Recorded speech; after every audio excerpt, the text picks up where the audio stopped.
운전하고 있는 공수처장 후보 심사되기 때문에 오늘 이 중요한 발표에 참석하지 못한 걸 매우 안타까워하셨습니다. 먼저 바쁘신 일정에도 귀중한 시간을 내시어 오늘 복조 유사 직역 자격자의 전관 예우 근절 방안 연구 보고서 발표에 참석해 주신 모든 분들께 진심으로 감사와 환영의 말씀을 올립니다. 전관 예우 문제는 사법의 공정성과 신뢰성을 훼손시키고 시장을 교란시키는 법조계의 고질적인 행태로 지적되어 왔습니다. 사법에 대한 신뢰도를 현저히 떨어뜨리고 여러 사회 문제를 야기하는 전관 예우를 근절하기 위해 대한변호사협회와 법원, 검찰, 국회 그리고 학계에서는 오랫동안 심도 깊은 연구와 논의를 진행하여 왔고 각종 심포지엄과 토론회를 통하여 다양한 대책을 제시하여 왔으며 그 결과 변호사법이 수차례 개정되기도 하였습니다. 그러나 전관 예우의 문제는 법조계에만 존재하는 것이 아닙니다. 세무사, 변리사, 행정사 등 법조 유사 직역 전문 자격자에게도 전관 예우 문제는 존재하며 실상은 법조계에 존재하는 전관 예우 문제보다 오히려 더 심각하다는 우려도 제기되고 있습니다. 현재 법조 유사 직역 전문 자격자의 전관 예우 문제는 매우 강력하고 광범위하게 자리 잡고 있습니다. 세무사, 변리사, 행정사와 관련된 정부 부처 공무원은 재직 후 세무사, 변리사, 행정사 등 자격을 취득하여 재직 중인 동료들과 긴밀한 관계를 맺고 있으며 이러한 관계에서 발생되는 불평등하고 우월한 지위를 사건 처리에 이용함으로써 같은 직역에 종사하는 전관이 아닌 자격자들에게 상대적 박탈감과 분노를 일으키고 있습니다. 또한 왜곡된 전관 예우는 법조계에서 문제되었듯이 그 피해가 고스란히 국민에게 돌아가게 됩니다. 그러나 법조계의 전관 예우 문제와는 달리 유사 직역 전문 자격자의 전관 예우 문제는 논의 선상으로도 올라오지 못하여 심도 있는 연구가 이루어진 바가 없으며 법조계와 달리 해당 전문 자격사로부터 진정한 자성의 목소리가 제대로 나오지 않는다는 점에서 문제는 더욱 심각합니다. 오늘 발표에는 법조 유사 직역 전문 자격자들의 전관 예우 문제를 정면으로 지적하고 이를 논의의 장으로 이끌어내는 동시에 전관 예우를 근절하고 국민에게 도움이 되는 다양한 실효성 있는 대책을 검토한 연구 보고서를 발표하는 자리입니다. 오늘 발표회를 통해 법조 유사 직역 전문 자격자들의 불법적인 전관 예우 실패를 수면 위로 끌어올리고 청렴한 사회 확립을 위해 관행이란 탈을 쓰고 고착화된 불법을 완전히 제거시킬 수 있는 방안들을 활발히 논의하여 주 관련 내용의 입법과 제도화가 이루어질 수 있기를 기대합니다. 대한변호사협회는 법조인을 대표한 단체로서 우리 사회가 투명하고 신뢰할 수 있는 법치주의 사회로 나아갈 수 있도록 법조계뿐 아니라 법조 유사 직역의 공정성을 회복하고 사법과 행정에 대한 국민의 신뢰를 제고할 수 있는 방안들을 끊임없이 연구하며 최선의 노력을 다하겠습니다. 전관 예우 문제의 현황을 분석하고 문제 발생 원인을 파악하여 근절 방안을 제시하기까지 노력을 다하여 주신 대한변호사협회 법제연구원과 연구 책임자 정형건 교수님의 노고에 진심으로 감사드립니다.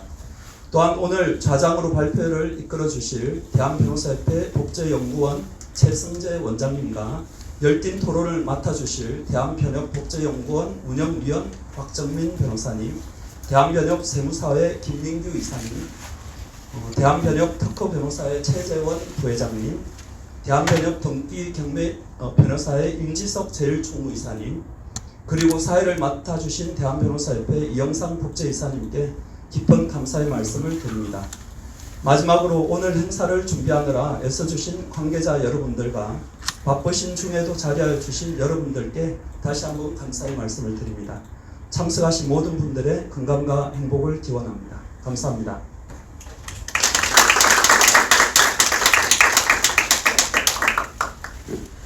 네, 잠시 사진 촬영을 하고 발표를 진행할 텐데요. 우선 오늘 바쁘신 중에 자리해 주신 네 분 중에서 조현욱 변호사님 계신데요. 잘 아시겠지만 지금 인권위 비상임위원으로 재직하고 계시고 직전 대한변협 부협회장 또 여성 변호사회 회장을 역임하셨던 분입니다. 제자리에서라도 잠시 좀 인사해 주시면 감사하겠습니다.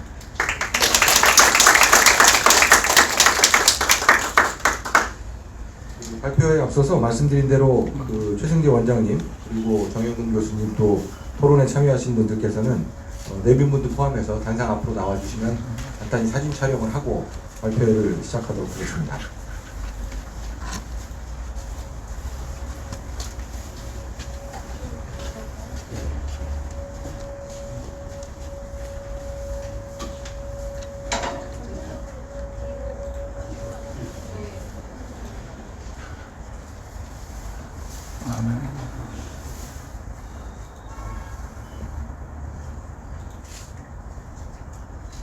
네, 찍겠습니다. 하나, 둘, 셋.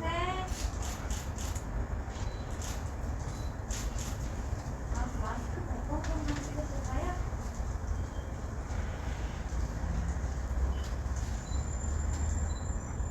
네, 찍겠습니다. 하나, 둘, 셋.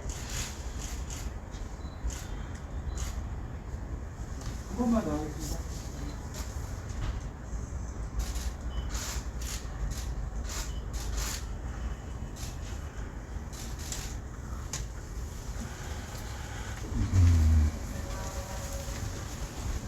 네.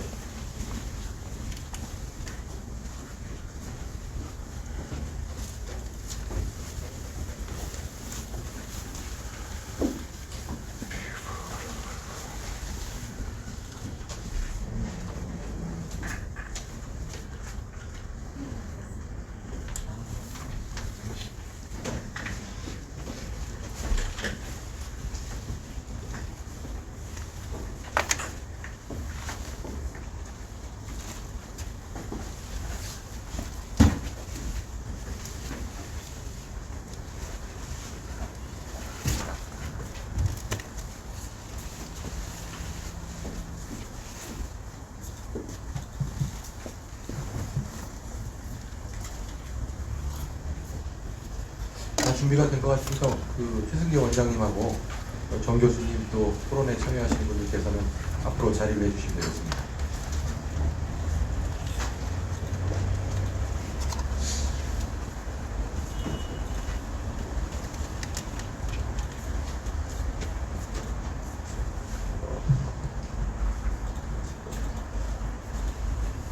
이번 발표회는 오늘 좌장을 맡아주신 대한변협 법제연구원 최승재 원장님께서 진행을 맡아주시겠습니다. 토론자 소개를 비롯해서 이후 발표회 진행을 담당해 주시면 되겠습니다. 반갑습니다. 코로나가 다시 조금더 다른 교수가 늘어나는 것 같습니다. 스스로 건강하시고 그런 과정에서도 저희가 복수 의사직역의 자격자들이 관련된 중간 예우 문제에 대해서 아까 우리 윤교 부회장님 계속되어 있는 부회장님의 이상을 드렸었습니다만 이 문제가 사실은 굉장히 심각한 문제이기도 하고 그거는 연구가 사실은 없었고 그러다 보니 이 부분에 대해서 우리가 굉장히 자유적으로 연구가 되는 능력이 필요했음에도 불구하고 그런 부분에 대한 연구가 부족했습니다. 사실은 있었다고 해도 과언이 아닙니다. 이런 점에서 오늘 이 귀한 자리에 해명하는 김용태 교수님께서 관련된 연구를 하셔서 관련된 연구 결과를 발표를 해주신 귀한 자리에 제가 가장 맡게 된 영광으로 생각합니다. 저희 대학변협 법제연구원은 우리 김용태 교수님 연구 외에도 올 한 해에도 여러 번의 연구 성과들을 완성을 했는데 그간 외부에 저희가 연구 성과를 공유를 하거나 하게 되는 부분들이 하고 적극적이지 못해서 사실입니다. 그러나 오늘 이 자리를 빌어서 강의에는 저희가 연구 성과를 통해서 빌어서 외부에 공유할 필요성이 있다고 생각하는 부분들은 같이 공유하도록 그렇게 하려고 합니다. 최근에 아마 언론 기사를 보셨을지 모르겠습니다만 언론 기사에서 저희 유사직역, 인권직역에 계시는 여러 단체로해서 굉장히 공개적으로 기사들을 내고 계십니다. 그런 부분에 있어서 사실은 저희들이 논의해야 될 영역이 있다면 논의하겠습니다만 한편으로는 이런 정관 예우와 관련된 문제들이 사실은 생사가 좀 그렇고 변사도 그렇고 기존의 어떤能力과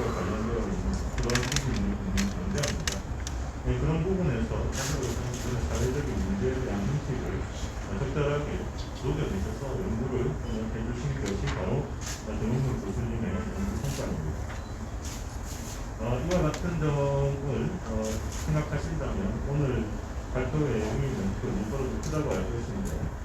본격적으로 발표회를 시작하면서 오늘 참석하신 발제자와 토론자들에 대해서 소개 말씀을 드리도록 하겠습니다. 제가 소개 말씀을 드리면 큰 박수로 환영을 해주시면 바랍니다. 첫 번째로는 우리 발제자이신 정형근 경희대학교 법학전문대학원 교수님입니다.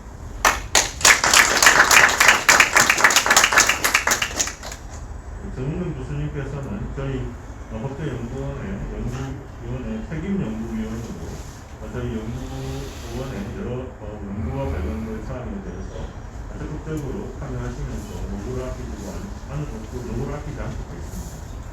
특히 이번 발표회의 경우에는 직접 연구 보고서의 주제인 법조유사 직역의 자격자의 정관 내용 전절 방안에 대한 연구 보고서를 직접 작성하셔서 법조계의 정관 내용 이상으로 우리가 흔히 정관 내용으로는 전직 판검사의 정관 내용인데 이렇게 생각을 하고 계시지만은 실질적으로는 이 정관 내용 문제가 단순한 법조의 전직 판검사의 문제뿐만 아니라 굉장히 광범위하게 법조유사 직역 전반에 그것이 세무사, 보조사 또는 여러 직역들에서 굉장히 많이 문제가 되고 있습니다. 그래서 이러한 전문 자격사들과 관련된 세무사, 노무사, 행정사들에 있어서 문제점들이 주무부처의 공무원들과 밀착하고 또 이들 직역에 있어서 직역 확대를 위한 무리한 입법 시도나 또는 미흡한 규제 방안 또는 퇴직 공직자들의 법무법인의 지역 등에 대한 여러 가지 문제점이 있다는 점에 대해서 이 보고서가 지적을 하시고 계시고 이 보고서에서 그러한 문제점들에 대해서 해결 방안을 제시해주고 계십니다. 이 보고서의 상세한 내용은 발표에서 듣기로 하고 오늘 좋은 발표에 대해서 토론을 해주실 귀한 토론자들을 모시도록 하겠습니다. 첫 번째로 모신 토론자는 법제연구원 운영위원회 위원으로 계시는 박정민 변호사님입니다.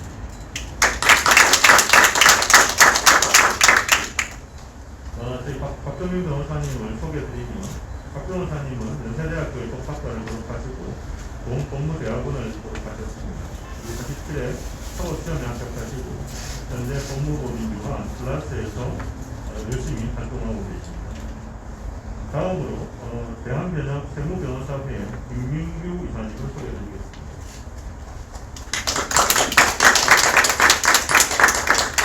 네, 김민규 변호사님은 고려대학교 법학전문대학원을 졸업하시고 제3회 변호사 시험에 합격하셨습니다. 현재 대한변협 세무변호사회에서 이사로 활동하고 계십니다.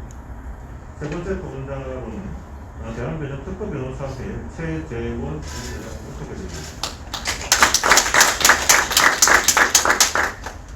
최재원 변호사님은 원광대학교 법전원을 졸업하시고 제3회 변호사 시험에 합격하셨습니다.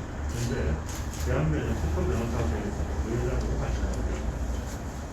마지막으로 대한변호사협회 등기 경매 변호사회 임지석 제1총무이사님을 소개해드리겠습니다.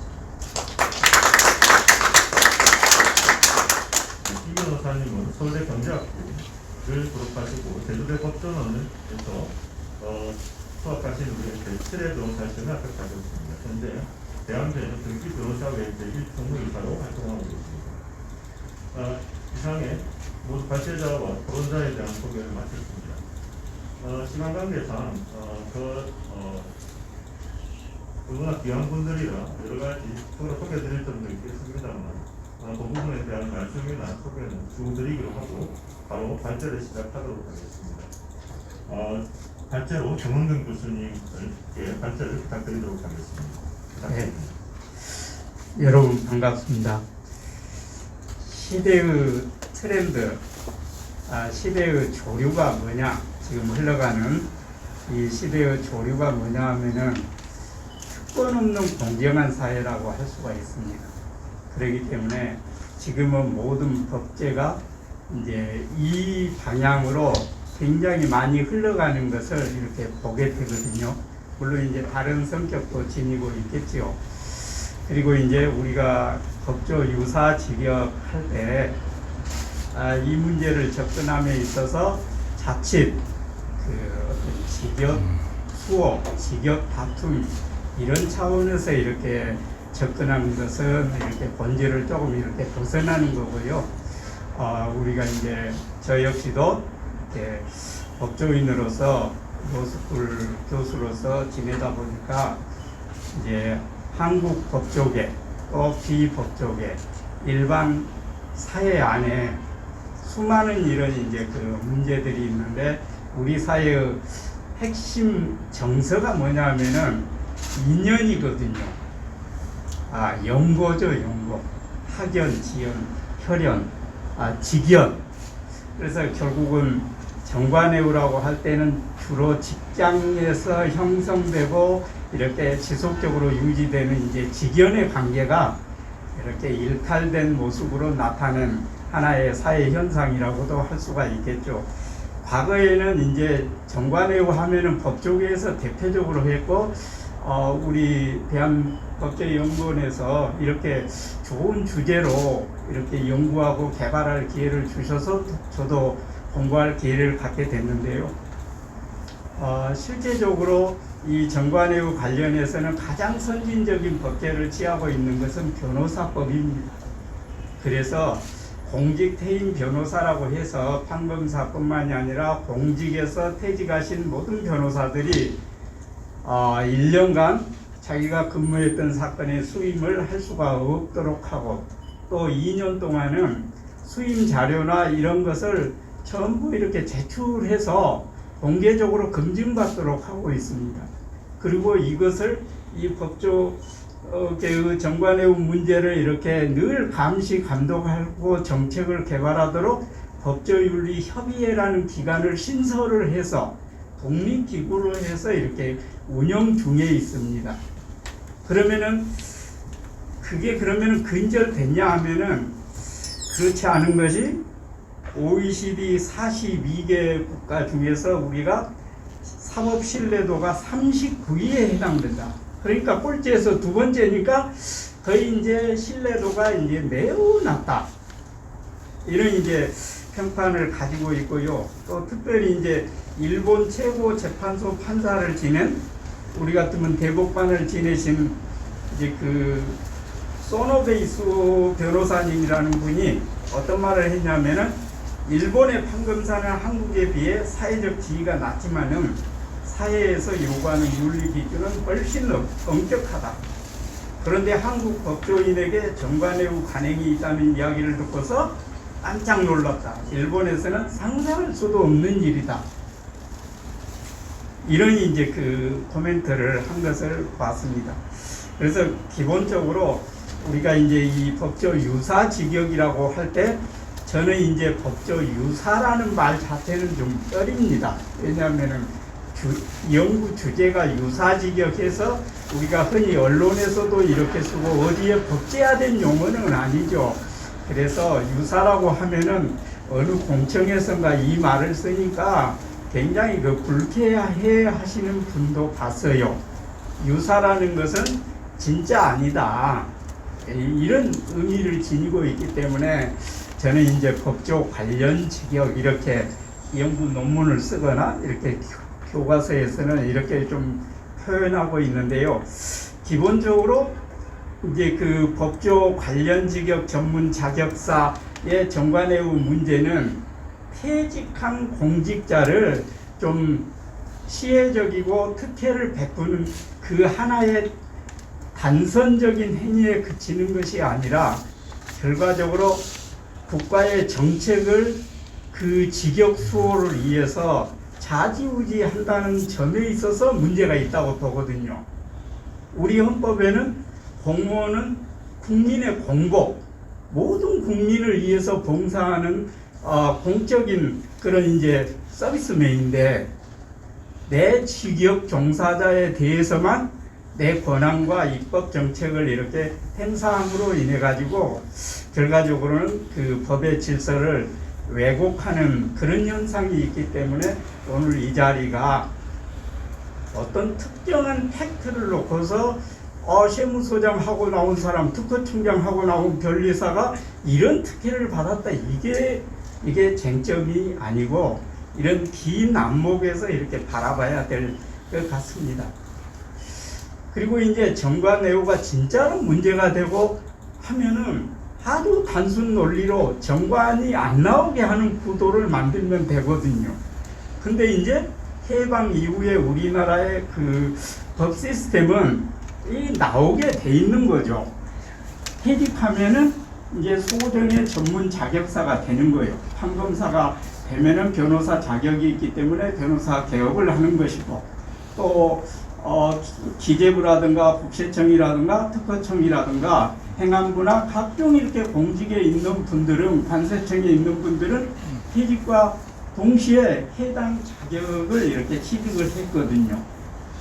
근데 이거는 이제 기본적으로 그러다 보니까 이제 그 해당 직역에 종사하는 그 현직 공무원도 특정한 그 퇴직, 예컨대 공직퇴임 세무사, 공직퇴임 변리사, 공직퇴임 노무사, 행정사, 이것에 대해서 특정 사건을 이렇게 시혜적으로 잘 처리해주는, 그것보다도 더 크게 이게 결국은 이제 그 전문 자격사 제도의 근간을 흔드는 입법 노비 내지는 그런 것으로 이렇게 나가는 점에 이제 이게 이제 문제의 심각성이 있는 것입니다.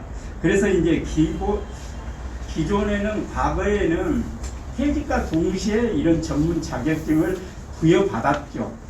그런데 이제 그게 이제 특혜성 문제가 있고 유착관계가 있고 하니까 김대중 정부 때 99년 8월에 이제 6개 전문 자격사에 한해서 이렇게 좀 개혁을 한 겁니다. 어떤 개혁을 했냐면은 이제 시험 과목 중에서 1차 과목은 면제하고 2차 시험만 보도록 한 거예요.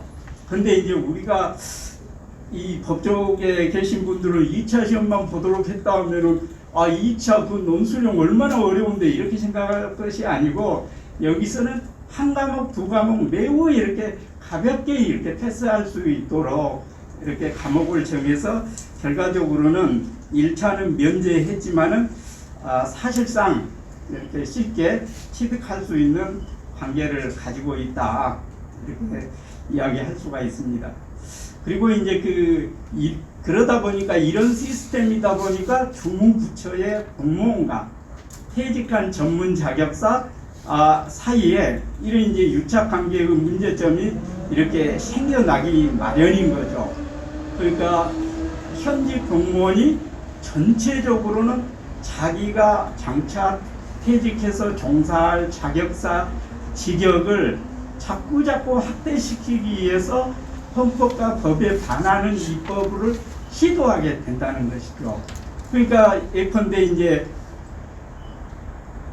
2016년도에 행정사가 행정심판 대리권도 갖게 하겠다, 또는 소송 대리권도 세무사, 변리사도 완전한 대리권을 갖게 하겠다 하면서 계속적으로 이런 것을 주무부처가 이렇게 관할을 해서 결국은 국회로 이렇게 끌고 가는 이런 모습을 보게 되죠.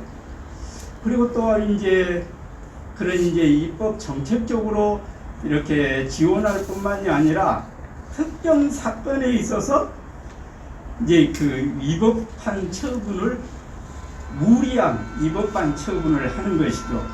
예컨대 법무법인 변호사가 업무집행, 영업을 목적으로 하는 업무집행 사원이라는 이유로 세무사 등록 거부 처분을 해서 대법원에서 이렇게 패소를 한다든가, 또 예부 세무조정관 지정 거부 처분을 해서 또 패소를 한다든가. 그러니까 이런 것은 법치 행정을 하는 기본적인 행정처분에 있어서 특정 직종에 한해서 그런 위법한 처분도 아무렇지도 않게 하고 있는 이런 이제 그 문제점이 있다는 것이죠. 그리고 또 이제 기본적으로 이제 우리 구도가, 재판의 구도가 행정심판을 먼저 두고 그리고 이제 법원으로 가는 구도다 보니까 일반 행정심판위원회, 조세심판원, 토지수용위원회, 또 특허심판원 등등 거기에서 이제 퇴직 공직자와 현직 공직자 사이에 이제 그런 문제점 등이 이렇게 논의가 되고 있는 것이죠. 그리고 또 이제 최근에도 보니까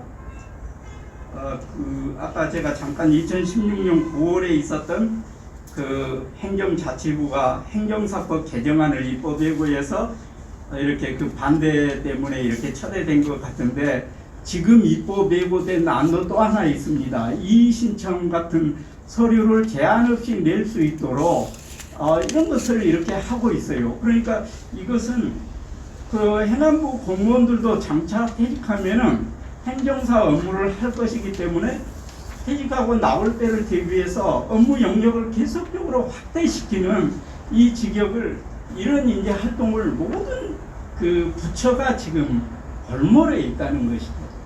그러니까 현직 상태에서가 아니라 앞으로 장차 나와서 할 일을 위해서 이런 이제 매우 이제 좀 비정상적인 상태로 이렇게 가고 있는 것을 알 수가 있습니다. 그리고 이제 그 최근에요, 세무사법과 관세사법에는 매우 이제 생소한 용어가 이렇게 좀 등장한 것을 발견할 수 있는 게 공직퇴임 세무사, 공직퇴임 관세사라는 용어를 도입했습니다. 이거는 이제 변호사법에는 익숙한 개념인 거죠. 공직퇴임 변호사의 개념을 이 법 안에다 이렇게 언급만 했지요. 무슨 수임 제안을 한다, 수임 자료를 제출해서 검증을 받아야 된다, 이런 거 아무것도 없습니다. 그냥 공직 퇴임 세무사와 변리사가 업무 영역서를 이렇게 제출할 때 공직퇴임 세무사인지 변리사인지 여부를 표기하도록 하는데 매우, 그러니까 이제 맹아적인 상태다, 이렇게 표현할 수가 있어요. 이제 정과 내용과 뭔가 이게 이제 연고관계의 문제가 되니까 공직퇴임 세무사와 관세사를 이렇게 좀 규율을 해야 되겠다는 어떤 입법적인 눈이 뜨인 겁니다. 그런데 이제 변호사법과 같은 구체적인 어떤 것까지는 들어가지를 못하고 개념만 도입해 놨어요. 그러면 그 개념을 도입했다는 것은 굉장한 함의를 가지고 있다는 것이죠. 왜냐하면 공직퇴임 세무사의 역할이 꽤 있다 이거죠. 묵인하고 묵혀둬서는 안 될 정도로 이게 이제 입법적인 문제가 돼 있으니까 앞으로 이것을 규율하기 위한 단초로 그 개념이 이렇게 들어가 있죠. 근데 들어가 있지만은 공직퇴임 변호사가 연고관계를 선정하거나 뭐 등등의 어떤 규제책이 전혀 없어요.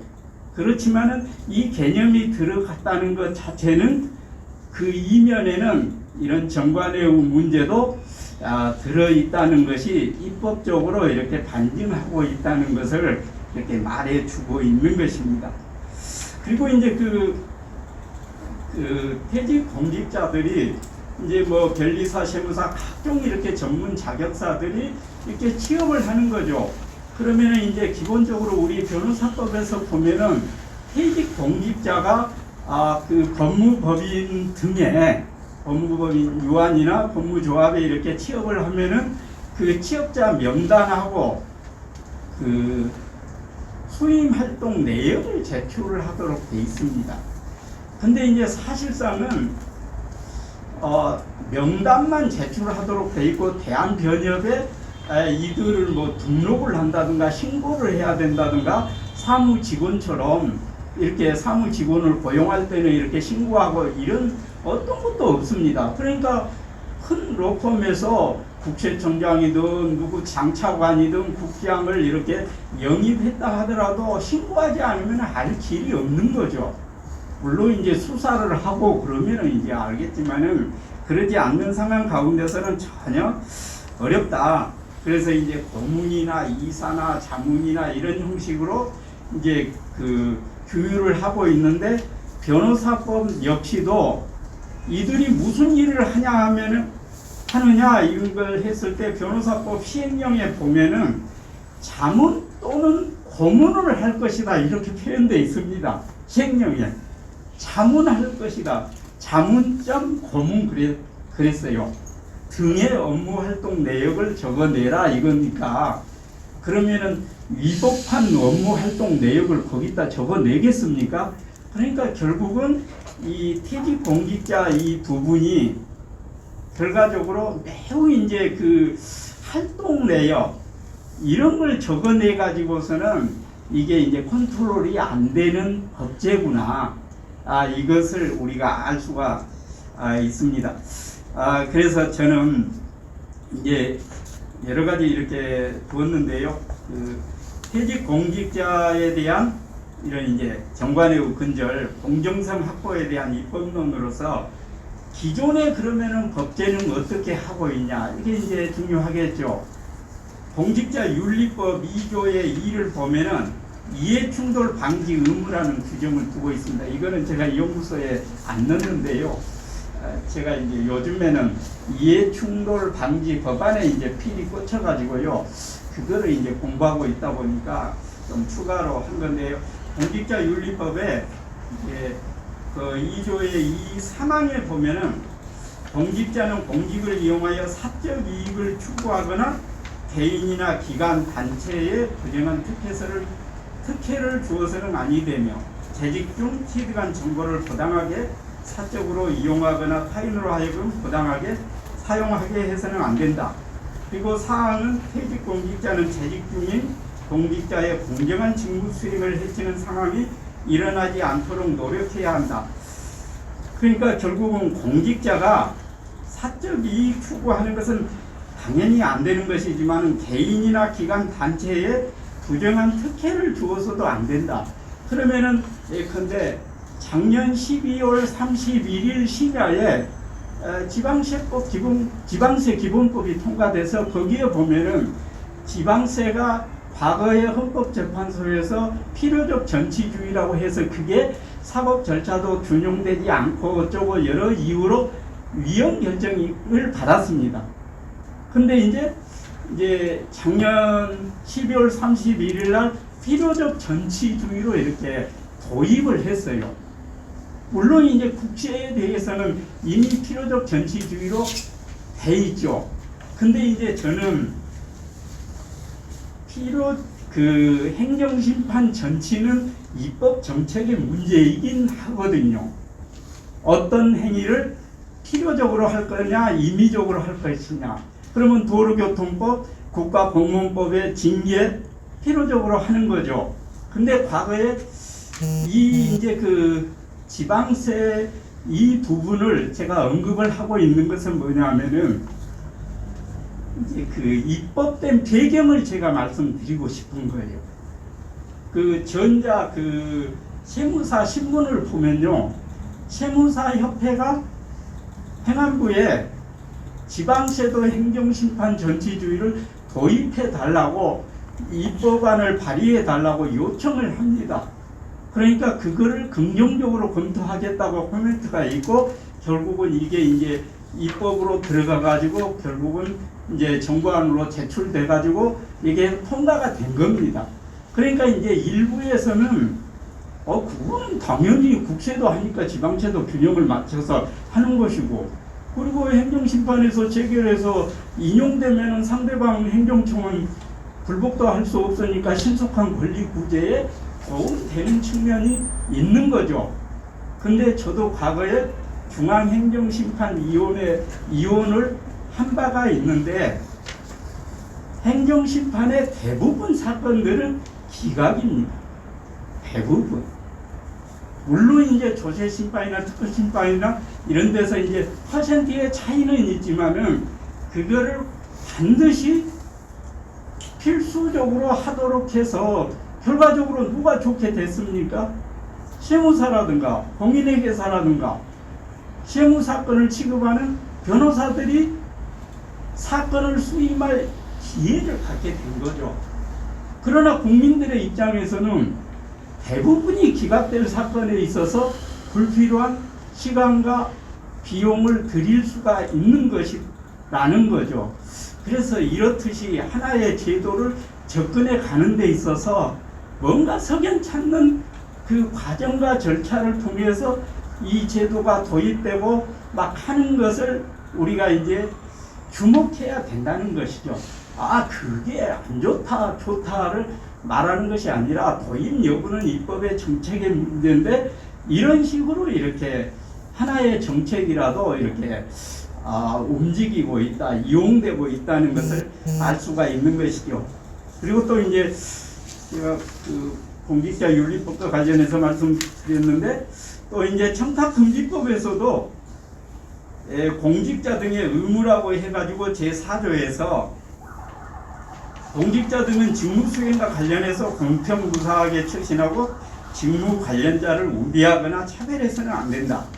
그러니까 결국은 이제 우대와 차별은 이제 같은 말이죠. 한 사람을 우대해 줬으면은 그렇지 않은 사람은 차별을 받은 거니까 이렇게 해서는 안 된다는 것이죠. 결국은 정관예우라는 것은 자기하고 아주 친밀도 있는 분은 특혜를 베풀어주고 그렇지 않은 사람들에게는 원칙대로 법대로 이렇게 하는 거 아니겠습니까? 그래서 이런 법률의 규정의 한계는 이런 선언적이고 이념적인 규정에 불과할 뿐이고 이것을 위반했다고 해서 어떤 그 제재 규정을 두고 있지를 않아요. 그래서 이제 한계가 있기 때문에 결과적으로 그러면은 새로운 입법의 필요성이 있는데 그게 뭐냐면은 이제 지금 정부에서 국회에 넘겨놓은 제출해 놓은 이해충돌 방지법이라고 있습니다. 그거는 원래 2013년도에 부정청탁 금지 및 이해충돌 방지 법안으로 해서 이렇게 이미 제출한 바 있는데 야, 부정청탁 이것만 해도 너무 애매하다. 이게 명확성의 원칙에도 반하고 쟁점이 너무 많으니까 국회의원들이 세월호 사건 나기 전까지 묵혀두다가 그 사건 나서 민관 유착이 문제다 막 이런 게 생기니까 어쩔 수 없이 청탁금지법은 입법을 하기에 이르렀고요. 이해충돌 방지 그 조항 부분은 임기 만료로 폐기시켜버렸어요. 제가 이제 법사위라든가 이렇게 그 속기록을 전부 뒤져봤는데 이분들이 기본적으로 이렇게 그 부정청탁이라는 이 개념 자체도 막 두려워 떨더라고. 그것에 걸릴까봐. 근데 지금 정부에서 이렇게 제출해 놓은 것을 보면은 제5조에는 사적 이해 관계자의 업무를 처리할 때는 공직자가 신고하고 그 직무로부터 회피하도록 하고 있습니다. 그래서 이제 결국은 사적 이해 관계자가 여러 가지가 있는데 이제 최근에 퇴직한 공직자도 이 범위에 포함되고 있습니다. 그래서 이런 경우에 결과적으로는 이제 이거는 이제 법조 관련 직역뿐만이 아니라 법조인 모든 이제 그 공직사회에 이렇게 적용이 되겠죠. 그래서 아마 이렇게 되면은 이게 이제 정관예우니 뭐니 이것이 훨씬 좀 더 이렇게 희석될 가능성을 기대할 수 있다. 뭐 그렇게 된다는 게 아니고요. 지금으로서는 좀 기대가 된다. 그리고 또 그 조항의 2항에 보면은 직무 관련자 또는 공직자의 직무 수행과 관련해서 직접적인 이해관계가 있는 자는 소속 기관장에게 기피 신청도 할 수가 있다. 이런 이제 규정을 두고 있습니다. 저는 이제 이 법이 이렇게 그 통과되리라고 봅니다. 그러면은 훨씬 이제 현실적인 이런 이제 퇴직 공직자와 현직 그 공무원 사이에 그런 관계가 투명하고 또 공정하게 이렇게 질서가 잡히지 않겠는가 이런 생각을 해보면서 제 발제를 마치도록 하겠습니다. 감사합니다.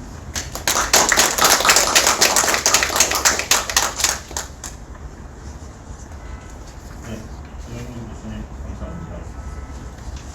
정 교수님의 발제를 간단히 요약해 보면 이 변호사법의 경우에는 공직된 변호사와 관련된 거의 정관예우라고 하는 이기에 대한 대책들을 충분히 갖고 있고 그를 위해서 법률이 협의에 맞는 절대의 기구를 통해서 이 정관예우 문제에 대한 대응을 철저하게 배우고 있다라고 말씀을 주셨습니다. 그러나 그와 같은 변호사법의 배우와 달리 이런 그 자격이라고 할 수 있는 세무사라든지 변리사 또는 관세사, 법무사 행정사 수사 같은 경우에는 이와 같은 개념에 대한 인식이 어떠나 부족하고 최근 선거사와 관세사의 경우에 공직대행 세무사, 공직대행 관세사 등을 도입하게 되지만 이 여기는 단순히 개념을 도입했을 뿐이지 이와 관련된 공직대행 이후에 어떠한 식의 수익과 관련된 자료를 받아서 관리하고 또 내지는 그와 관련된 문제가 생겼을 때 어떻게 대응할 것인지에 대한 적절한 대안을 법안에 강구하고 있지 않다.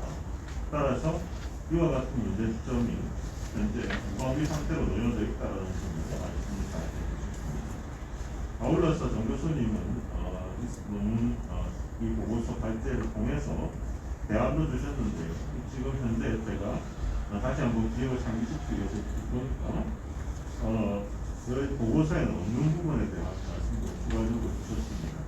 요약해 보면 기존의 공직자 윤리법 등을 통한 제한이 필요하다라고 하는 공직윤리법을 통한 제한 외에도 청탁금지법이라든지 예충돌법, 예충돌방지법에 관련된 어떤 법안 내지는 기존에 있는 법들이 균형할 수 있는 부분이 있다라고 말씀을 주셨고 더더군다나 이해충돌법과 관련된 법안이 향후에 교수님과 판단하시기에 통과될 것으로 보이는데 이와 같은 이해충돌방지법이 이 대리 공직자들의 유사 자격 공출 이후에 정관 예우 문제와 관련된 공직과를 할수 있을 것이다. 이렇게 말씀하고 계신 것으로 요약할 수 있겠습니다. 아울러서 향후에 이런 관련 법제에서도 예를 들어 세무사법이라든지 변리사법 등에서 이러한 공직대행 세무사나 공직대행 변리사 등과 같은 경우에 정관 예우 문제를 막기 위해서 적절한 법안이 마련되는 것이 필요하다라고 하는 인식을 우리 정의근 교수님 발표를 통해서 알 수 있었습니다. 다시 한번 감사드리고 이어서 토론자들의 토론을 듣도록 하겠습니다. 각 토론자님들께서는 본인께 배정되어 있는 시간이 15분 20세대 상황이기 때문에 이러한 점에 유념하셔서 시간을 잘 보시기를 바랍니다. 먼저 박정민 변호사님의 토론을 듣도록 하겠습니다. 예, 감사합니다. 정현근 교수님께서 법조 원인적 자격사 제도의 이제 전반적인 이제 현황과 문제점 그리고 개선 방안과 아울러서 최근에 입법 논의되고 있는 내용까지 폭넓게 잘 설명을 해주셔서 많은 공유가 되었습니다. 이 자리를 빌어 깊이 감사드립니다. 교수님께서 특히 이제 지방세 부분에 대해서 필수적 정치주의가 도입된 배경과 입법 로비 그 문제점에 대해서도 잘 지적해 주셨는데 저희가 사실은 법안을 마련해서 특히 가장 지금 잘 된 법제라고 되어 있는 변호사법의 어떤 공직대행 변호사를 정관예우 근절하고자 하는 그 입법 방향에 발맞추어서 다른 자격사의 경우도 가야 된다라거나 또는 이해충돌 방지하기 위한 전반적인 공직자의 직업 윤리를 좀 더 강화하는 방향의 새로운 또 특별법 법안 도입하는 논의도 물론 중요하겠지만 사실은 정관 예우가 존재한다는 그런 일반 국민들의 인식 그런 인식이 우리 사회적 문화적 풍토에서 사라지지 않는 한 여전히 성실한 공직 수행에 대해서 그 공정성과 투명성에 대해서는 의심이 될 테고 정관 예우라는 보이지 않는 어떤 그런 우려나 또는 기대는 여전히 상존할 것이라 봅니다. 결국 국민들의 인식이 제고되고 더 이상 정관 예우에 기대지 않고도 충실한 업무 수행을 국민들이 신뢰하기 위해서는 전반적인 이제 인식의 제고를 위한 공직자와 또 전문 자격사들의 어떤 그 공정성과 투명성을 확보해서 국민의 신뢰를 회복하기 위한 전반적인 노력이 아울러 선행되어야 된다라는 생각을 하면서 토론을 시작하도록 하겠습니다. 저는 행정사 제도를 중심으로 한번 말씀을 드릴까 합니다. 자료지 통번호 87페이지입니다. 가장 최근에 2020년 5월에 통과된 그 행정사법 개정안의 핵심적인 내용이 바로 그동안 약 8개 협회로 분산되어 있던 행정사에 관련된 여러 단체들을 대한행정사회라는 의무 가입 법정 단체로 하는 그런 개정안이 여러 번의 입법 시도 끝에 드디어 21대 국회에서 통과됐습니다. 이 점이 시사하는 바는 가장 강력한 로비스트 단체로 그 부상할 가능성 그리고 단결력과 어떤 단합력이 법률 규정에 의해서 확보되었다라고 말씀드릴 수 있고, 아시다시피 행정사는 고위직 퇴직 공직자들이 대부분 시험 면제 제도를 통해서 행정사 자격을 취득하고 있습니다. 2018년 기준으로 전부 면제로 행정사 자격 취득한 사람이 34만 명에 이릅니다. 2년이 지났으니 훨씬 이 변호사 수를 10배 이상으로 압도하고 있는 것이죠. 그래서 개정 행정사 법에는 아울러서 공정성 확보 방안도 일부 담겨 있기는 하지만 변호사법에 비해서는 아직 걸음마 수준이 되다가, 또한 사실은 이런 부분은 행정심판권이라던가 소송대리권까지 가기 위한 하나의 반대 의견을 무마시키기 위한 구색 갖추기로 밖에 보이지 않는 그런 측면도 있습니다.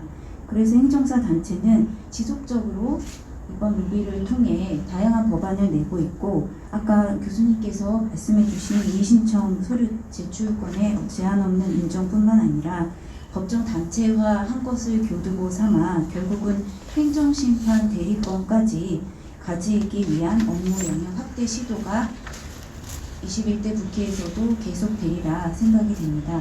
88페이지입니다.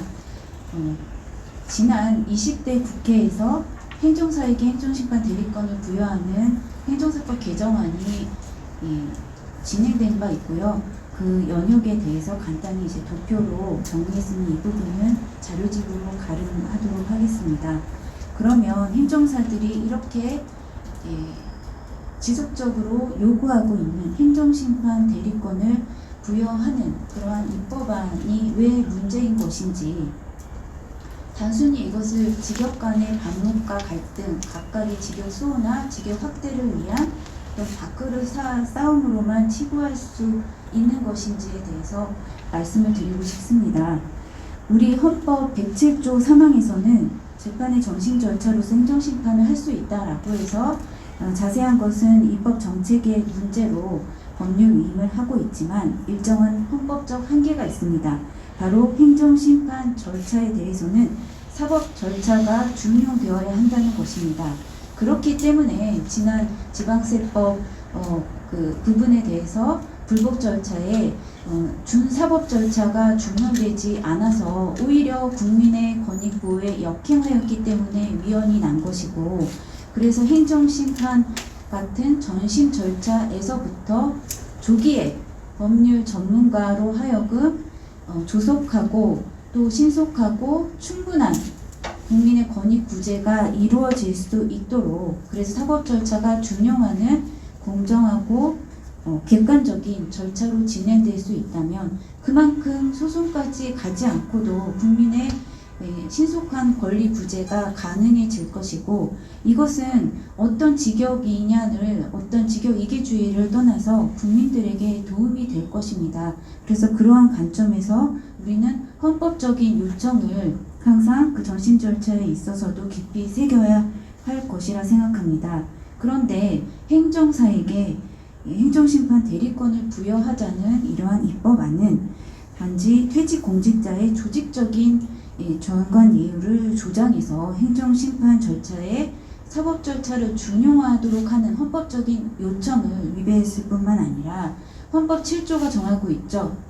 직업 공무원 제도의 근간, 즉 그것은 국민의 공보이기 때문에 공정성과 청렴성을 가장 높은 가치로 하고, 그래서 국민들의 권익 보호에 만전을 기해야 한다는, 그래서 공직에 대한 국민의 신뢰를 확보해 주기 위해서 헌법에서 명시하고 있는 것인데, 이러한 직업 공무원 제도의 근간도 뒤흔드는 위험한 발상이라 볼 수밖에 없습니다. 결국 그 피해는 우리 국민들이 고스란히 입게 될 것입니다. 그래서 그런 부분을 우리가 개정안의 논의에 있어서는 간과해서는 안 된다는 말씀을 강조해서 드리고 싶고요.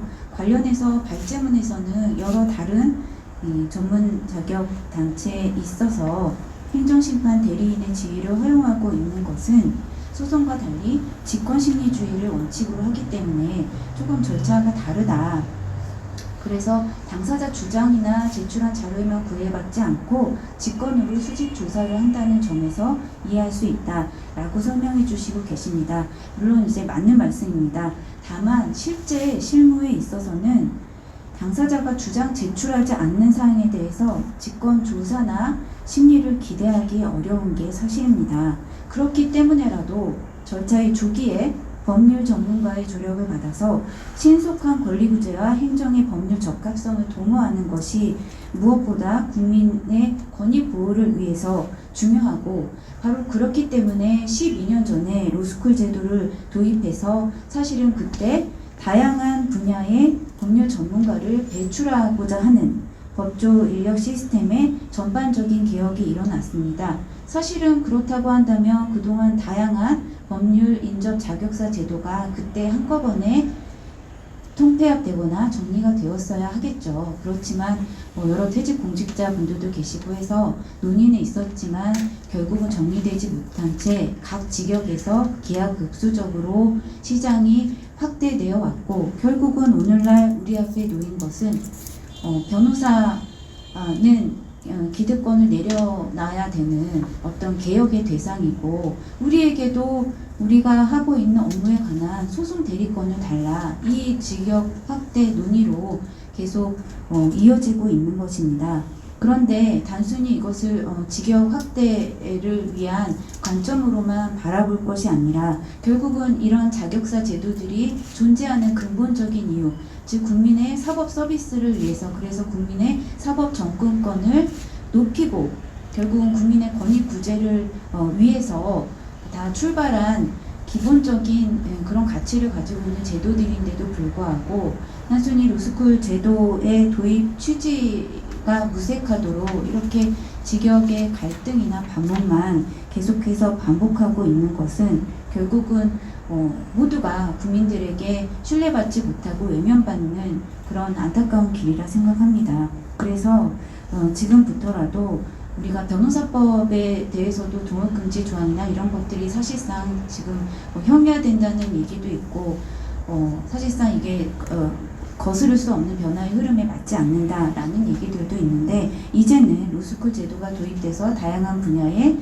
변호사들이 배출되고 있는 이러한 시점을 맞이하여 말과 글로 표현되는 업무는 변호사로, 숫자로 표현되는 업무는 회계사로 이렇게 정리될 수 있는 하나의 대타협의 장이 열려서 더 이상의 반목과 갈등은 그만두고 다양한 큰 틀에서 어떤 것이 국민에게 사랑받고 신뢰받는 전문 자격사의 길일 것인지를 깊이 고민하는 이런 장이 열리기를 고대하면서 토론을 마치도록 하겠습니다. 감사합니다.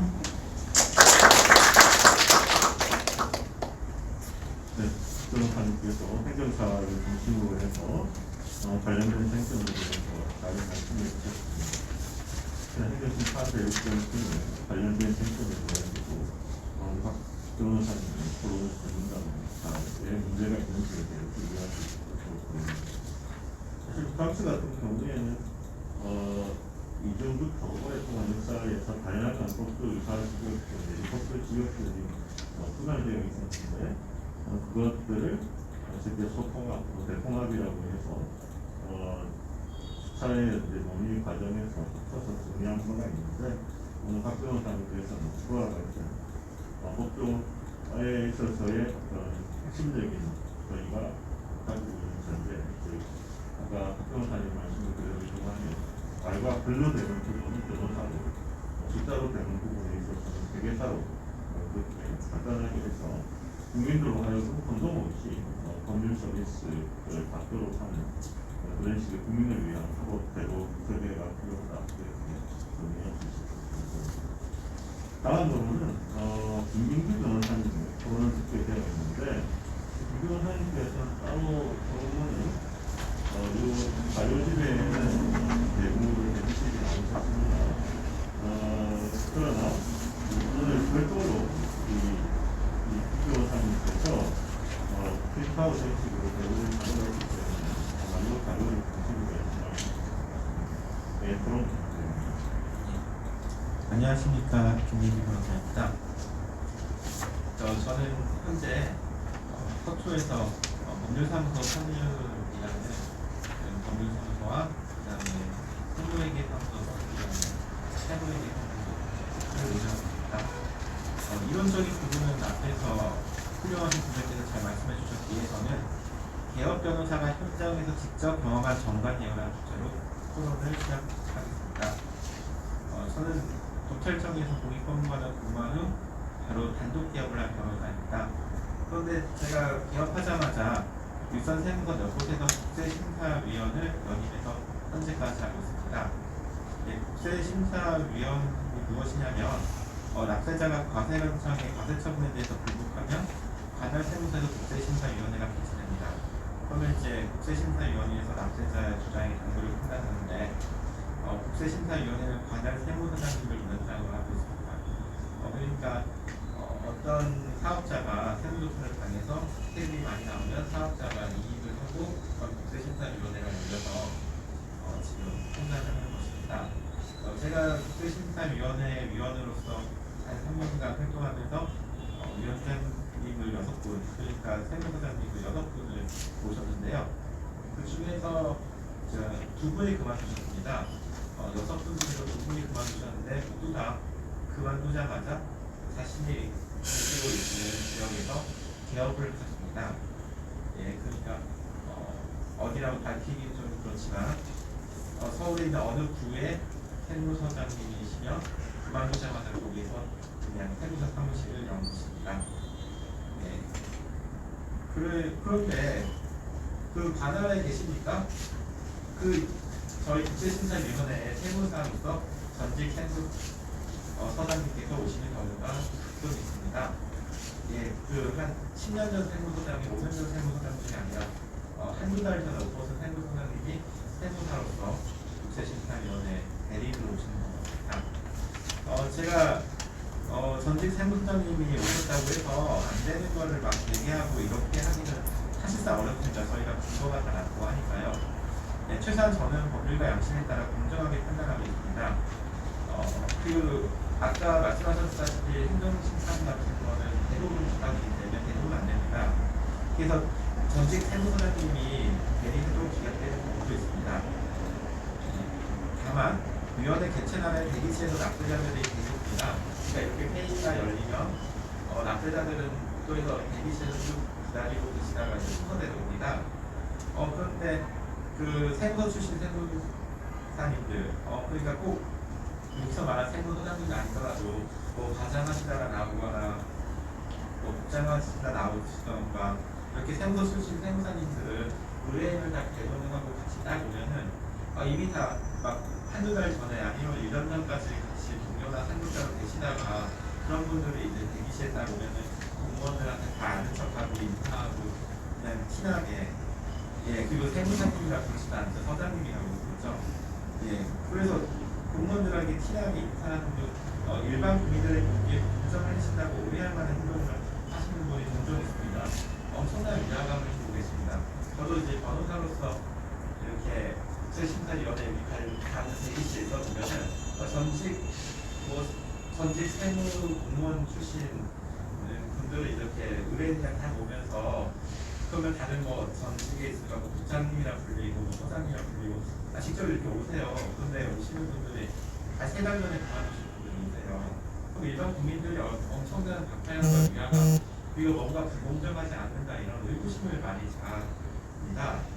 네, 그런 분들이 너무나 우려스럽습니다. 저는요. 제가 이 토론문을 작성하기 전에 뉴스 기사를 찾아봤는데 올해 10월 신문기사를 보니까 올해 퇴직 후 세무사로 개업한 전직 세무서장님은 29분. 그러니까 퇴직하신 세무서장님은 29분인데 그 중에 62분인 18분이 관내 개업하셨습니다. 네, 그러니까 서울시 안에 개업한 게 아니라 관내 개업하십니다. 그리고 관내 개업하지 않는 분들은 뭐 김앤장 광장 같은 데 개업하신 거거든요. 또 들어가신 거거든요. 그러니까 사실상 대놓고 이제 관내로 오시는 분이 한 60, 70%, 나머지는 대형 펌에 들어가시니까요. 거의 다라고 할 수 있습니다. 예. 제가 비교하자면 제가 이제 검찰청에서 근무하던 시절에 검사로 일하시다가 퇴직하시는 분이 계셨는데요. 그분은 이제 관내 기업에 한 2년간 검지되었었기 때문에 제가 시골에 있었거든요.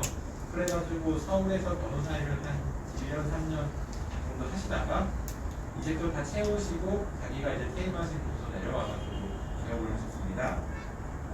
그리고 제가 한 7년 전쯤에 검찰청에 있을 때는 그 변호사들이 전관 변호사들이 검사들을 만나기 위해서 게이트를 마음껏 통과했습니다. 그러니까 변호사 신분증을 보여주면 검찰청 이제 직원들 만나러 갈 때 게이트가 그냥 조건 없이 열렸는데 요즘은 이제 변호사들이 이제 검찰청 안에 들어오면 어떤 변호사가 어느 검사를 어떻게 만나고 어떤 경우로 만나는지 다 세세하게 기록하고 다 분석을 합니다.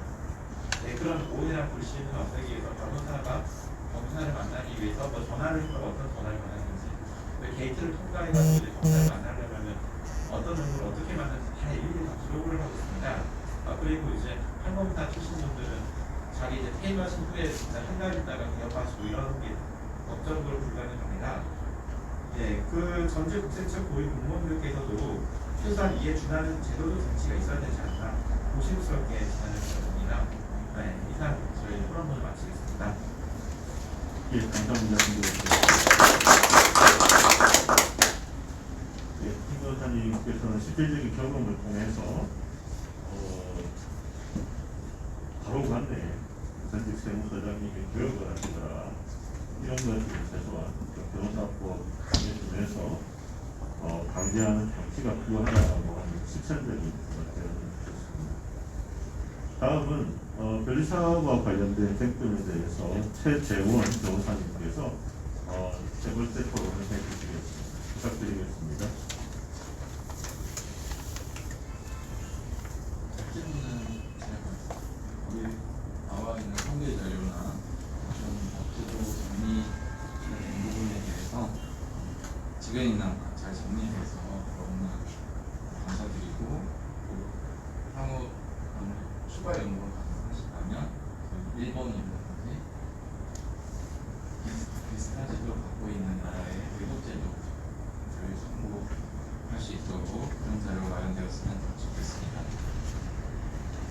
어제 단톡방에서 잠깐 변리사 특허 변호사에 대해서 논의가 되는 사항이 있고 운영위원회에서 논의가 되는 사항입니다만 저희 변호사법이 일본 변호사법은 상당히 참고해서 제정이 되었습니다. 일본 변호사법 변호사의 직무에 대해서 일본 변호사법 1항에서는 위와 같이 일반 법률상 조치가 되어 있지만 2항에서는 구체적으로 변호사는 당연히 변리사와 세무사의 직무를 수행한다라고 명시가 되어 있습니다.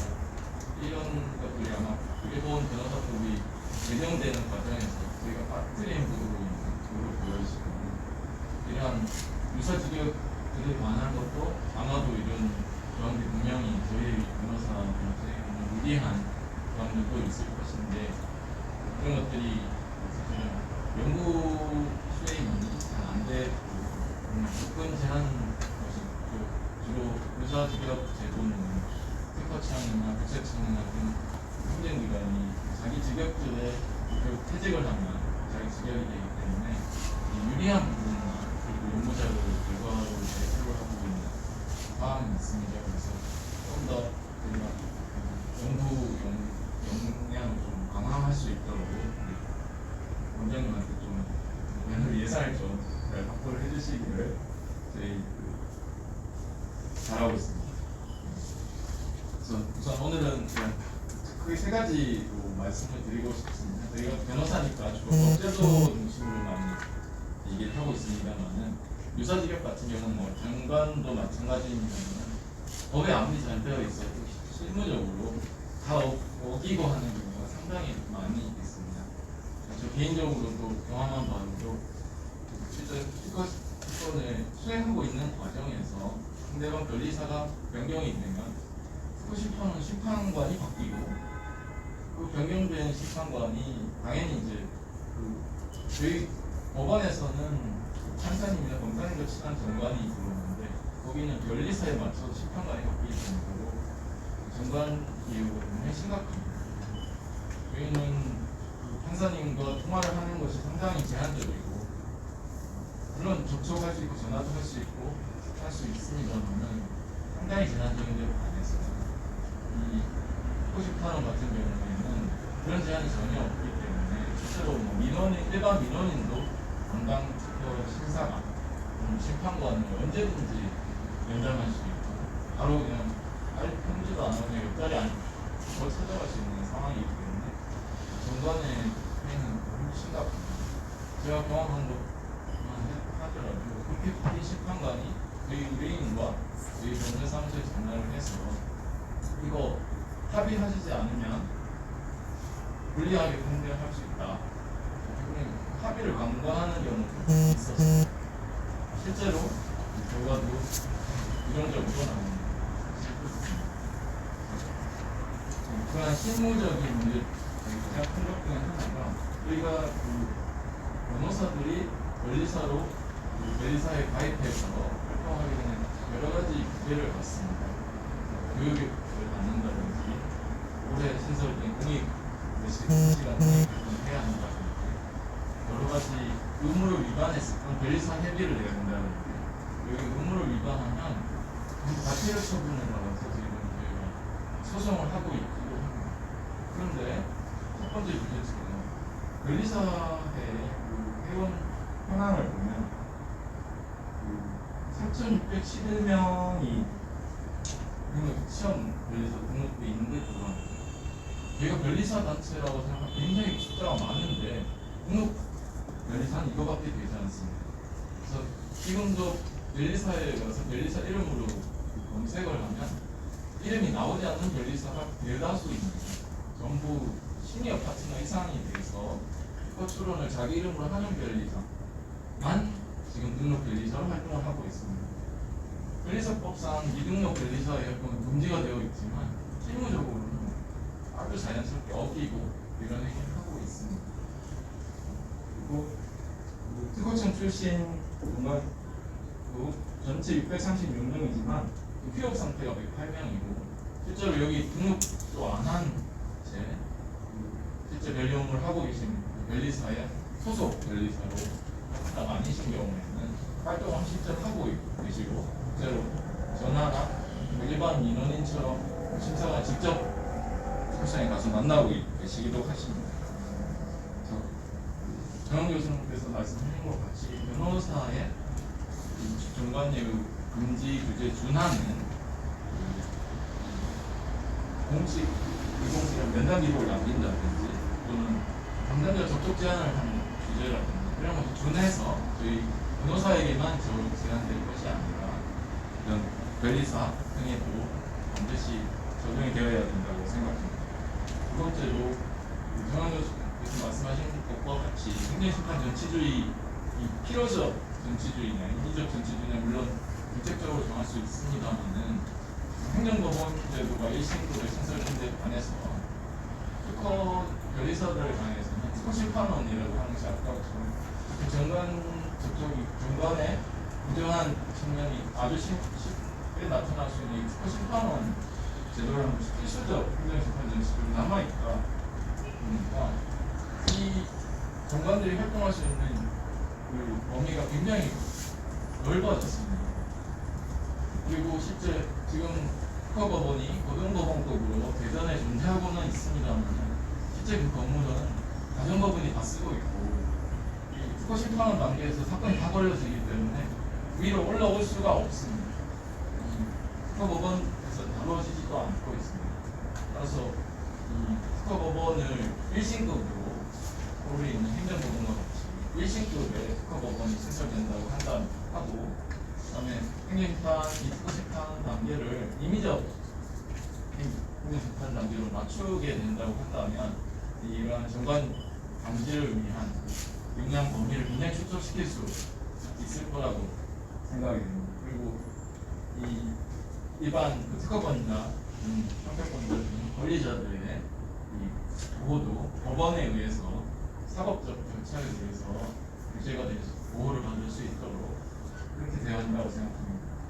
마지막으로 이 특허 심판원 역할이 사실은 법원과 검찰에서 자초한 바도 많이 있습니다. 이 일본 같은 경우는 특허 심판 단계에서 그 실제로 특허 심판 안 해도 되는 과정으로 발전해 오고 있는 반면에 우리나라의 경우에는 이 특허권 침해 가처분 신청을 하면 법원이 스스로 판단하기 싫어서 이 특허청에 가서 특허 심판원에 가서 권리범위 확인 심판이라는 절차를 밟아서 오도록 그래서 그 결과를 보고 판단하겠다 라고 하거나 저희 형사소송법에 보면 재심사유 이런 특허가 만약에 무효가 되면 재심사유가 돼서 심리를 중지할 수 있는 규정이 있을 뿐인데 우리 검찰에서는 특허권자가 고소를 하면 그냥 이 무효심판만 신청하면 특허심판원만 달려가면 조건부 기소중지를 시켜줍니다. 그러면 2, 3년은 아주 쉽게 흘러 특허심판원, 특허법원, 대법원 거쳐서 무효심판에 나와야만 수사가 추가로 이루어지는 상황이 그래서 이런 법원과 검찰에서 이 특허심판의 역할을 너무 크게 확대하고 있기 때문에 조금 전과 같이 이 특허심판원을 축소시키고 이 특허법원이 1신급으로 캔슬이 된다고 한다면 상당히 법원이 굳이 행정심판 단계에 의지하지 않고 같은 법원, 특허법원의 판단을 받을 수 있도록 한다고 합니다. 좀 더 투명하고 그런 이 사법 행정이 될 수 있지 않을까 생각합니다. 이상입니다.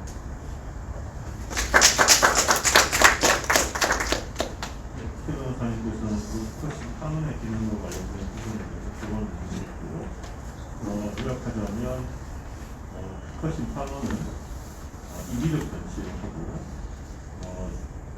1심에 해당하는 특허법원을 서울에 설립하라고 하시는데 아마 이 취지는 서울에만 설립하자는 취지는 아니실 것 같고 지금 민사소송법 제24조에서 규정하고 있는 각 고등법원 산하의 지방법원 그거에 아마 설립하자는 취지의 말씀이신 것으로 이해됩니다.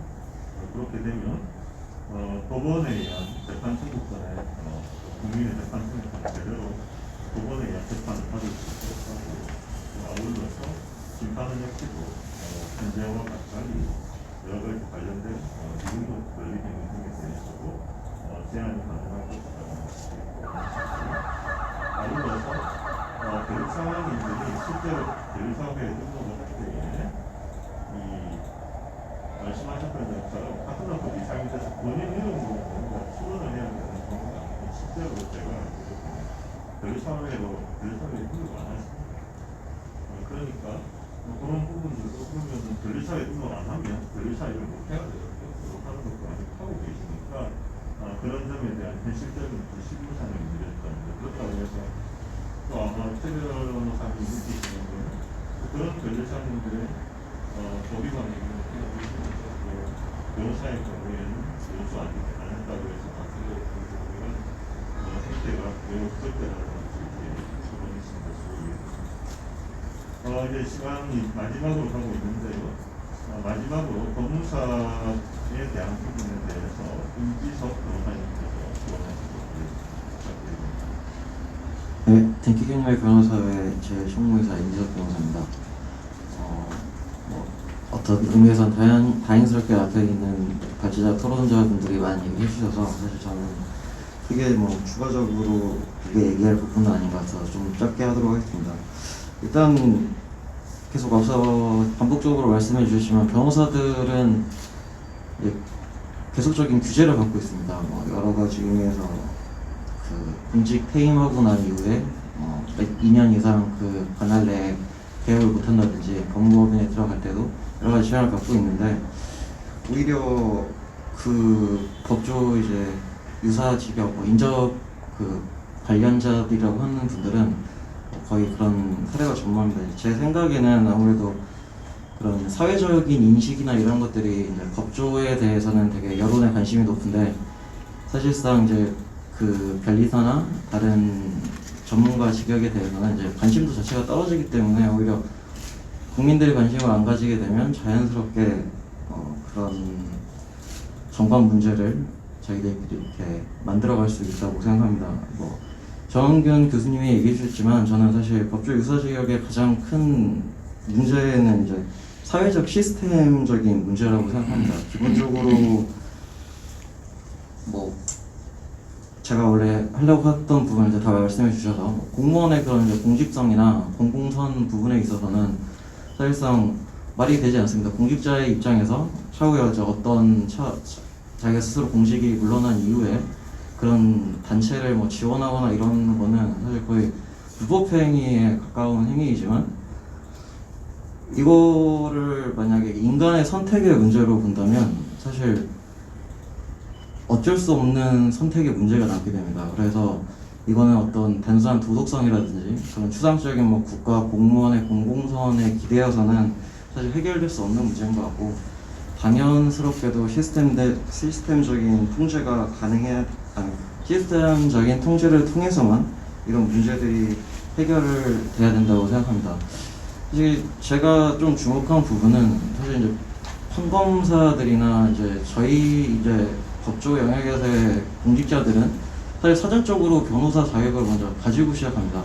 변호사 자격을 가진 자들이 또 이제 공직에서 업무를 하시고 차후에 이제 자기가 스스로 취득한 자격증에 의해서 그 업무를 함에 있어서도 이런 제한을 받는데 이 반대로 이제 인접에 있는 전문가 집단들은 처음에 자격증이 없이 시작해서 단순히 그 업무를 함으로써 그 전문적인 지식이 있다는 사실만으로 그런 이제 자격증을 이제 부여가 됩니다.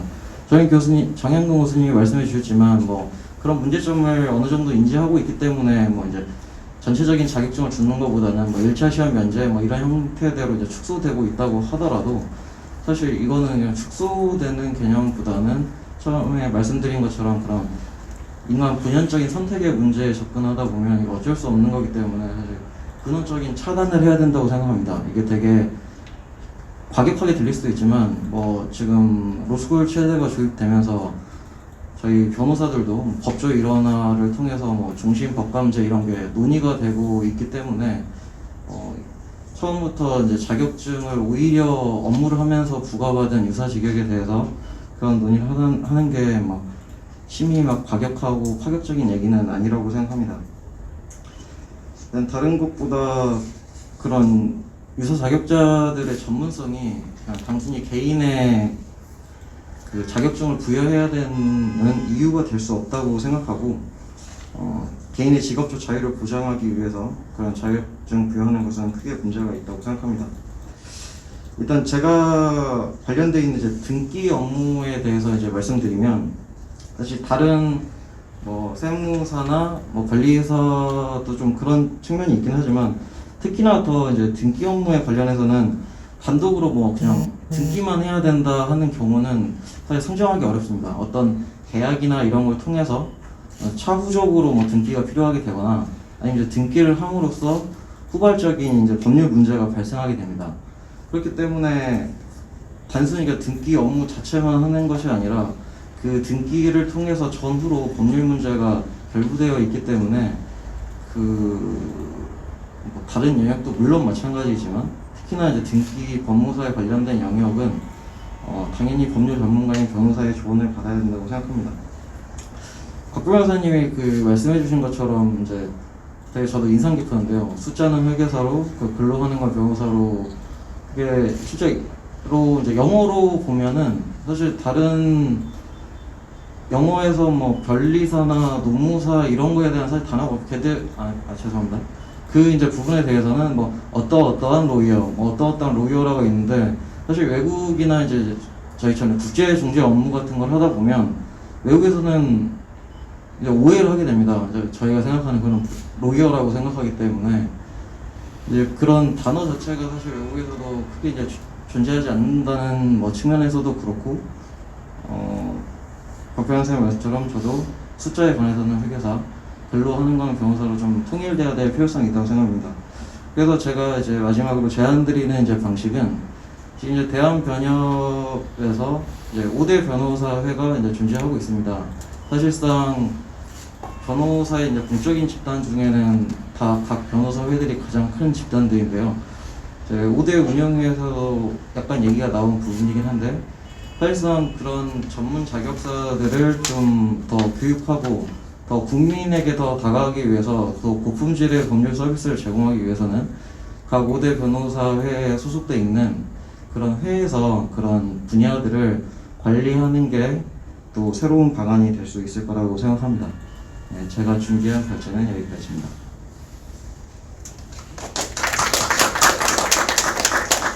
김 변호사님께서는 지금 우리 변협에 세부 전문 변호사회를 만들어서 5개 운영하고 있기 때문에 각 단체를 통해서 이와 관련된 생성들을 좀 더 시각화될 수 있는 대가를 말씀드립니다.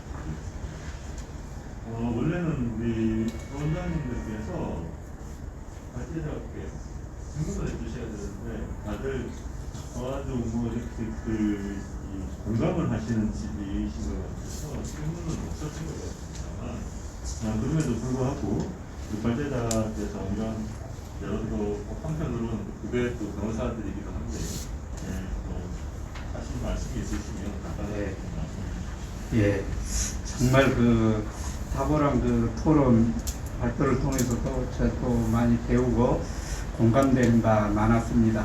두 가지 말씀드리고 싶습니다. 그 자격증을 이렇게 취득을 함에 있어서 김대중 대통령 때 이제 그러면은 전부 퇴직과 동시에, 그러니까 7급 이상으로 10년 근무하면은 법무사, 뭐 몇 년 근무하면은 세무사, 행정사 이렇게 다 주던 것을 지금은 이제 1차 시험은 면제하고 2차만 간략하게 한두 과목 아니면은 두세 과목 이렇게 해서 보도록 해서 변리사 자격증 주고 다 이렇게 하고 있는데, 이거는 이제 기본적으로 그 평등권의 침해다 이런 접근이 가능할 것 같아요. 일반 수험생들은 법무사 되고 일반 그 세무사 되기 위해서 공개 경쟁 그 시험을 보는 거잖아요. 그런데 특정 업무에 종사했던 분들이라고 해서 바로 이렇게 매우 쉽게 자격증을 주는 것은 이거는 특혜다 이거죠. 그러면 어떤 분들이 이런 반론을 할 수 있어요. 야, 판검사들도 퇴직과 동시에 변호사 자격을 갖고 개업하지 않느냐, 이런 만약 그 반론이 제기한다고 하면은 그거는 이제 옳지 않은 것이, 판검사의 자격은 변호사 자격이 있어야 판검사가 되는 겁니다. 그러니까 과거 사법시험 같으면은 사법시험에 합격해서 연수원을 수료했을 때 비로소 변호사 자격이 생기고, 그에 기초해서 판사 검사로도 가고 변호사로도 가고 하니까 기본적으로 있는 거거든요. 지금도 마찬가지입니다. 법학전문대학원을 수료하고 난 다음에 변호사 시험을 합격한 사람들이 변호사, 판사, 검사, 로클록으로 가서 경력법관 등으로 해서 가기 때문에 퇴직과 동시에 변호사 개업하는 것은 원래 자기가 가지고 있었던 자격을 이렇게 활용하는 것이죠. 그렇기 때문에 이 부분은 이제 그런 측면에서 이렇게 검토를 해야 되고, 누군가가 헌법 소원도 제기를 해서 이거는 바로 잡아줘야 될 영역이다 이걸 지적을 하고 싶고요. 두 번째로는 이제 여러 직역과 관련해 가지고 엊그제 보니까 중앙일보에 무슨 그 변호사의 욕심을 막아주세요 하고 일명 광고 그 엄청 비쌀 건데 변리사 세무사 뭐 모임들이 이렇게 냈던데, 그거는 이제 뭘 의미하냐면은 이거는 이제 입법 전쟁이라는 겁니다. 입법 전쟁. 이제 그 직역 확대를 위한, 과도한 확대를 위해서 전문 자격사 제도 자체는 입법 형성권이 매우 넓은 건 사실이죠. 그렇다고 해서 국회가 소송 대리권을 아무 대리인에게 주고 아무 자격사에게 아무나 행정심판 대리권을 줄 수 없는 것은 헌법에서도 거기서도 사법 절차를 준용할 수 있어야 되고 사법 절차를 이해하고 그런 능력과 소양을 갖춘 사람이 필요하니까 그건 한정해서 이렇게 주는 거거든요. 근데 이제 입법 전쟁이라고 한 것은 지금 우리 변호사를 비롯해서 여러 전문 자격사의 보수를 어떻게 받고 있습니까? 이거는 부르는 게 값입니다. 왜 값이 되었냐 하면은 IMF가 끝나고 난 다음에 국제표준 규격에 우리도 맞추자 하면서 각 그 대한변협이 보수 기준을 정하고 세무사회가 정하고 변리사회가 이 정하던 이런 것들을 건축사회가 정하고 감정평가사회가 정하던 이 모든 것을 다 헐어버렸습니다. 근데 유일하게 그때 입법 로비를 통해서 그 법의 적용을 안 받은 자격사가 있으니 바로 법무사입니다. 지금 법무사법 여러분 그 19조 3항을 보면요. 보수 기준에 관한 사항은 대한법무사협회의 해칙으로 정한다. 이렇게 돼 가지고요. 대한법무사협회 홈페이지를 가서 보시면은 보수 기준이 쫙 나와 있어요. 그러면은 우리 변호사법에는 변호사 보수에 관한 말이 없어. 검색을 해보면은 보수라는 말이 없어요. 다만 저 뒤쪽에 벌칙 규정에 변호사가 판검사 공무원들에게 전달하는 명목으로 선임료 성공 보수에 보수를 산정시키는 행위는 징역형에 처한다. 여기서만 보수라는 용어가 있지 없는 거예요. 물론 이제 다른 규정에도 다 없습니다. 그런데 이제 법무사는 이렇게 해서 정하고 있는 것이니까 바로 이것이 의미하는 바는 뭐냐면은 이거는 말도 안 되는 일이지만서도 입법 노비가 되면은 통하기 때문에 그 어마어마한 시대적 조류하에서도 살아남은 직종이 있고 앞으로도 계속적으로 소송 대리권이니 무슨 행정심판 대리권이니 서류 제출권이니 무슨 경매 참여권이니 등등이 이제 결국은 국회를 통해서 이제 계속 이렇게 시도될 것이라는 점을 예상할 수가 있거든요. 여기까지 예, 그만큼 발전자님께서 아마 이제 또 사건으로 선배 목표인으로서 지금 현재 현실에 대해서 한단어로 입법 전쟁이다 이렇게 말씀을 하시면서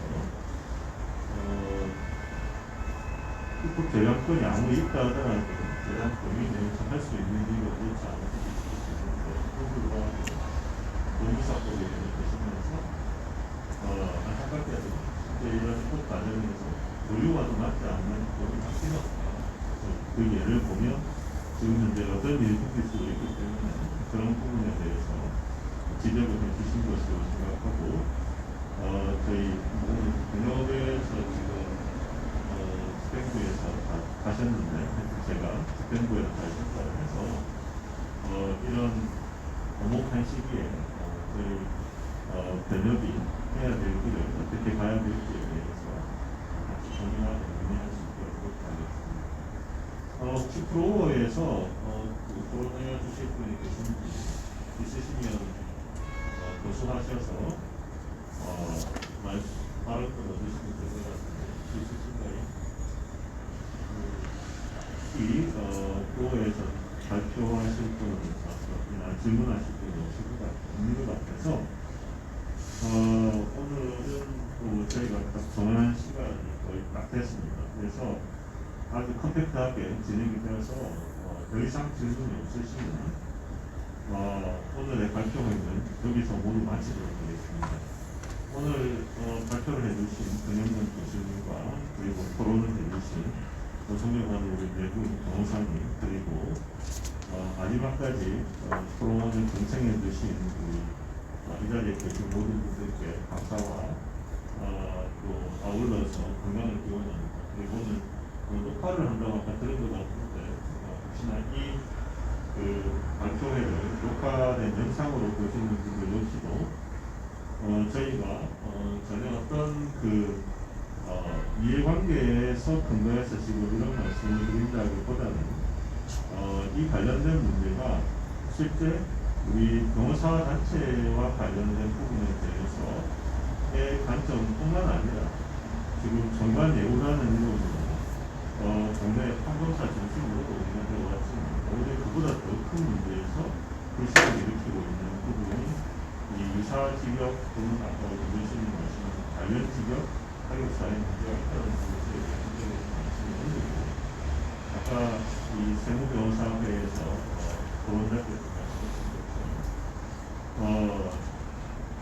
국민들이 오해를 할 수 있거나 또 내지는 아까 특허변호사에서 말씀 주신 것처럼 이것이 단순한 오해가 아닐 수 있다는 의식을 갖게 하는 상황을 피하도록 하는 것이 사실은 그 관련 전문 직역에 대한 신뢰에 있어서 필요할 것이 아닌가 이렇게 생각됩니다. 모쪼록 입법도 제가 늘 생각하는 것은 실질적 법치주의가 적용되기 위해서는 국회에서 무엇이든지 만들어지습니다.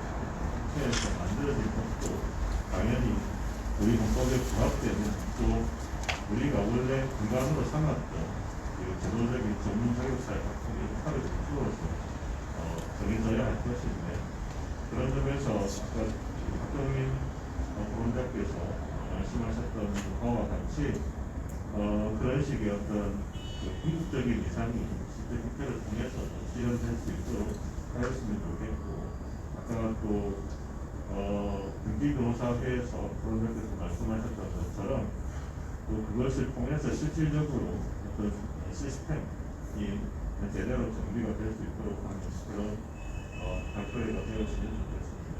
다시 한번 귀한 자리에 바꾸신 과정에서도 귀한 연구를 해주시고 또 오늘 그 귀한 연구를 줄여서 여러분들을 위해서 오늘 이 자리에서 발표회까지 발표해 주신 유성현 정은근 교수님께 다시 한번 그 무한한 감사와 그리고 또 아울러서 향후에도 이 대통령 연구원의 책임 연구에 지원하시니까 많은 연구를 또 해주시기를 간곡히 원장님 입장에서 청합니다.